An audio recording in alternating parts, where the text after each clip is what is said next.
the past few years, I have been sort of moving around the world of philanthropy a lot.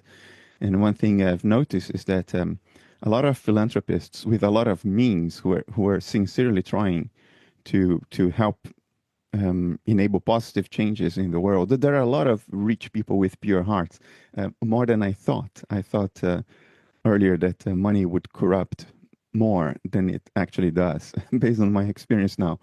But what a lot of these people realize after a lifetime of philanthropy is that they can solve a lot of practical problems. They can feed the hungry. They can shelter people who don't have a home. They can help solve certain conflicts. But then over the years, they realize that all these problems return, that they seem to be sort of built into the way we deal with each other in the world because of our metaphysical prejudices and unexamined assumptions. And then they grow frustrated because they think that, oh, no, they spend all that effort, all that money, and here we are again. All the problems repeat themselves.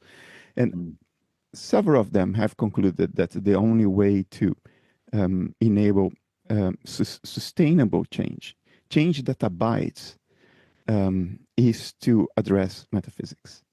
I'm glad to hear it. I have some contact with some of those as well, actually, as well. And they are not philosophers.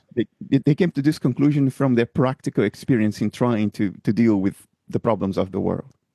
Right, interesting. I mean, it relates, I suppose, to a lot of philanthropists in psychedelic research, because ultimately it's for, I would see psychedelics as a gateway drug to metaphysics, really. So essentially, they're kind of interested in the same things, different ways of understanding consciousness.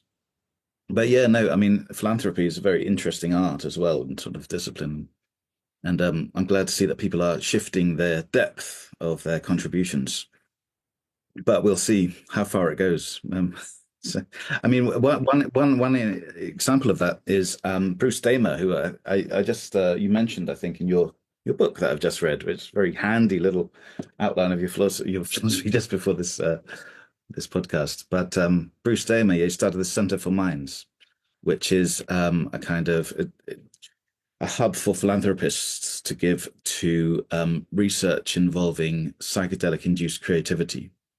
So there's perhaps one great example of what you're talking about.